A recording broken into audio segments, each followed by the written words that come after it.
speaking carefully. He's an accused pedophile, and nobody here at this table, nobody in the press is the judge, the jury, or the cops in this case.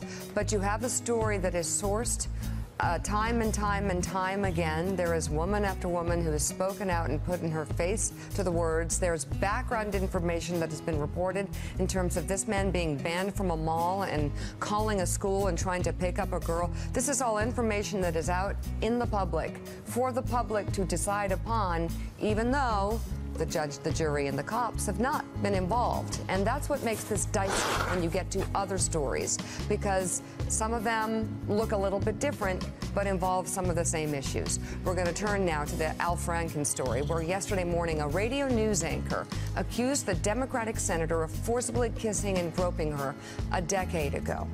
We actually got an early tip on the story that it was about to break from Roger Stone, the former campaign advisor to Donald Trump. Although he's banned from Twitter, an account connected to him posted, quote, Roger Stone says it's Al Franken's time in the barrel. Franken's next in the long list of Democrats to be accused of grabby behavior. That was posted around 1 a.m., hours before the Franken allegations broke.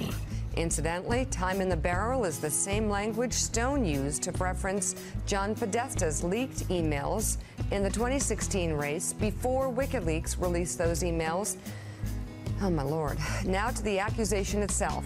Leann Tweeden says it happened in 2006, before Franken was a senator, during a rehearsal when they were both on tour overseas with the USO. He just mashed his lips against my face, and he stuck his tongue in my mouth so fast. And all I can remember is that his lips were really wet, and it was slimy, and I remember I pushed him off with my hands, and I just remember I almost punched him, because every time I see him now, like, my hands clench into fists, and I'm sure that's probably why. And I said, if you ever do that to me again, I'm not going to be so nice about it the second time. And I just walked out away from him, and I walked out, and I just wanted to find a bathroom, and I just wanted to rinse my mouth out. Tweeden released this photograph yesterday showing Franken grabbing her chest while she slept on that tour. Initially, Franken released a short statement saying he remembers the rehearsal differently, adding, I send my sincerest apologies to Leann. As to the photo, it was clearly intended to be funny, but it wasn't. I shouldn't have done it. In a second and longer statement, Senator Franken apologized again, writing that he respects women and that, quote, I don't know what was in my head when I took that picture, and it doesn't matter. There's no excuse. I look at it now and I feel disgusted with myself. It isn't funny. It's completely inappropriate. Tweeden said yesterday she accepts Senator Franken's apology. In his second statement, Franken said he would gladly cooperate with an ethics investigation, and that is exactly what many Democrats called for yesterday. Senator Franken's fellow Minnesota Senator, Amy Klobuchar, said this should not have happened to Leann Tweeden. I strongly condemn this behavior, and the Senate Ethics Committee must open an investigation. Senator Kirsten Gillibrand said the Ethics Committee deserves answers from Senator Franken.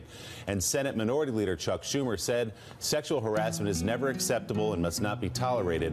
I hope and expect that the Ethics Committee will fully investigate this troubling incident. I think it's really good that Al Franken wants to step up and be investigated and answer questions, and I really look forward to hearing from him about this. The allegations are horrible, and he admits to it. I want to know what happened and why. President Trump also weighed in on Twitter last night, writing, the Al Frankenstein picture is really bad, speaks 1,000 words. Where do his hands go in pictures 2, 3, 4, 5, and 6 while she sleeps? And to think that just last week he was lecturing anyone who would listen about sexual harassment and respect for women. Leslie Stahl tape. The president's comment about Leslie Stahl appears to reference a 1995 New York Magazine article about a discussion between Saturday Night Live writers where Franken suggests a joke about a scenario where Stahl is assaulted.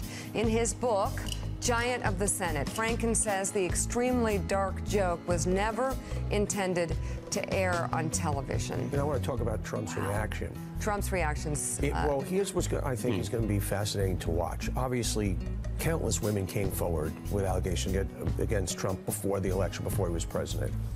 We have a different moment in time now. And I wonder, are there going to be new emboldened women, maybe with the same way Rose McGowan or Ashley Judd had some much more higher, what I would say, ability to do it because of their renownedness. And I wonder if right now women are going to start to say, you know what, I'm not afraid. I know he's the president. And it's going to be interesting if there's a denouement to these stories, and if all of a sudden he's brought back into this. And I think there will be. I mean, because you look at the papers and look at Twitter and look at the wire feed, and it's not only the big celebrated cases about people who are famous across the country that we talk about here, but everywhere in the country, on lower levels of state legislatures, everywhere, this is coming out.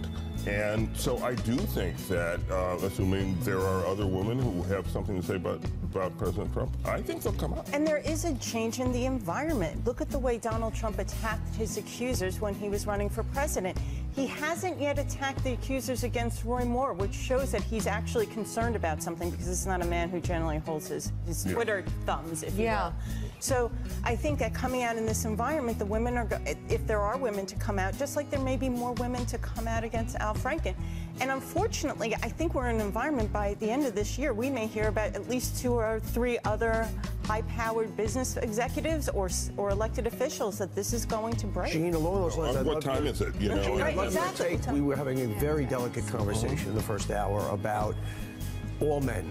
Just about every man I know has got to look in the mirror and at different moments of time have asked women out, or have.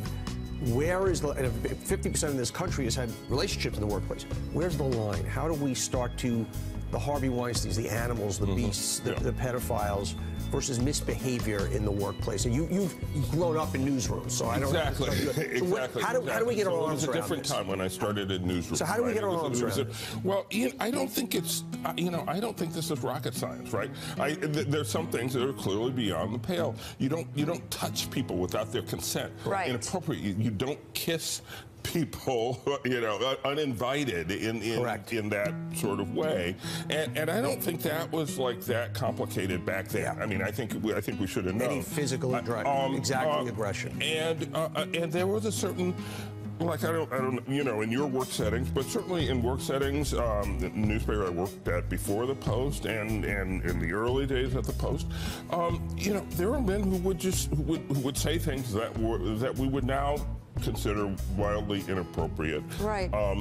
But in today's context, okay, we'd say that was not good, but we would put it in the prior context. And there's some things that the context hasn't changed, right? And so I think we can make those distinctions. We just have to get the stories out, and we have to talk about it. And it's a difficult conversation for some people, because there are like people we really love and respect, who are going to get ensnared in. But where power dynamics get complicated too in the workplace is it doesn't always have to be touching or even a comment. It can be implied that somebody who is above you, or somebody who could perhaps help your career, says, let's go grab a drink. Right. And you can speak to this better than I can. Is that a woman might say to herself, you know what, maybe it's in my best interest to go have that drink, and who knows where that leads. So in other words, it's not the old time like I grabbed your butt in the office, but if someone asks you out, you might think, I am being coerced in some way, because if I don't go have that drink, I'll be shunned or I'll be passed over, I won't be part of the club. That's abuse of power. That's what harassment is about. Right. Power. Right. So we can't just look at words and physical action. At the same time, it's coerciveness. Colleagues go out and have drinks. Well, that's what I mean. It's a very complicated thing. Complicated, but you know what? You kind of know when you feel if you're being set up or not. And if you are, then you take appropriate actions, whether you're a man or a woman, because let's face it, in the workplace now, you see more and more women, and that's the difference when we talk about context. If you go back 30 years ago versus today, there's many more women throughout industry that are peers with men, not necessarily the secretarial role or the odd woman who's kind of climbing up the ladder. So I think that it is on women too, that it's okay to go have a drink with a colleague, whether it's a male or a female.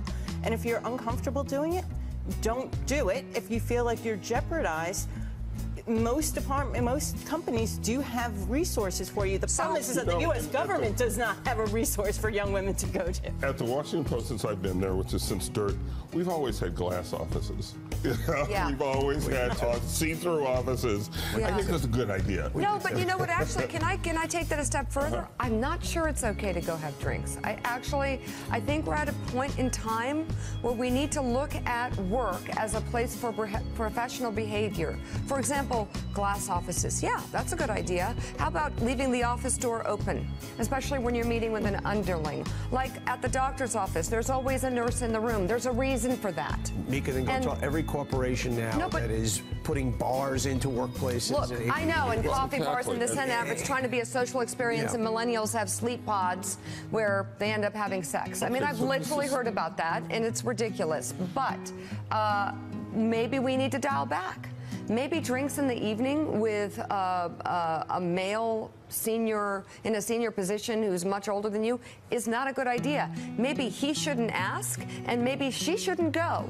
Maybe it's lunch, maybe it's coffee, maybe it's a meeting in the office with the door open. Why do we all have to go out to dinner at night with members of the opposite sex when we're working with them? But then that's reverse feminism. If I'm a woman and I'm in a company and there's an important meeting and I'm not going to go because I'm a woman, and that's the reality of business. I'm talking about a group don't need to ask for drinks. But the groups, I will go into any restaurant in Manhattan tonight, and there's tables and tables of 3 women and 4 guys work together, and there's liquor on the table. That's a problem.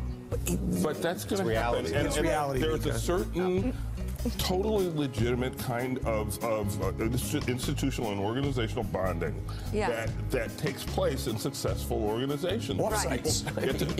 Offsites. Yeah, offsites. Millions of dollars to put people to hug trees together. Exactly. So we got to figure this out. But the answer is it's not going to not happen. They can hug trees, just not each other, okay? All right, still ahead on Morning Joe, this. We have tried this before, and many of you were here. President Bush did this. He said, we're going to cut taxes for the wealthy. It's going to lead to growth. Wages are going to go up. We had the most stagnant decade of growth since the Great Depression, and it ended in a complete economic collapse. This is a canard. This economic philosophy stinks. It doesn't work, and it hammers working class people.